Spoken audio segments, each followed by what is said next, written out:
Hey, and welcome back to Jim's Kitsch Kitchen. Today, it's another game day, so I'm going to be making something that you can take to the game. I'm making Bloody Mary pasta salad.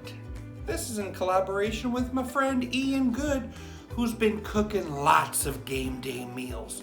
You'll have to check out his video when you're done watching mine. We need to start by cooking up some pasta. You can use cavatappi pasta, or I'll be using rainbow rotini. There's multiple things I'm going to be chopping for this salad.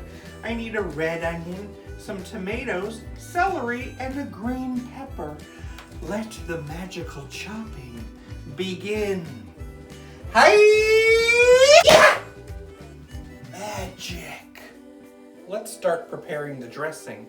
In a medium bowl, we need to add a half cup of olive oil, a quarter cup red wine vinegar, 3 tablespoons of prepared horseradish, 4 teaspoons of Worcestershire sauce, 1.5 teaspoons of hot sauce, a shake of celery salt, and some black pepper.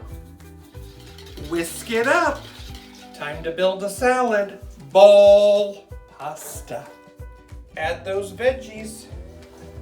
8 ounces of cubed mozzarella cheese. Next, some pimento stuffed green olives. And some crumbled bacon.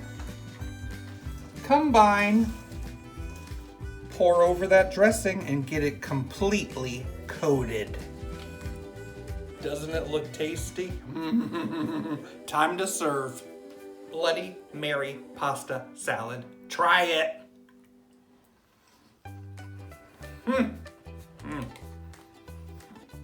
That dressing is amazing.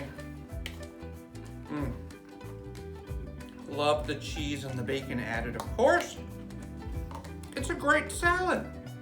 Perfect for a tailgate party or even a picnic. Now you'll have to check out my friend Ian Good's channel and see what he's gonna make for this game day. See you next time. Bye. My friend didn't believe me when I said I could drive a car made out of rotini. You should have seen her when I drove pasta. Waka waka waka.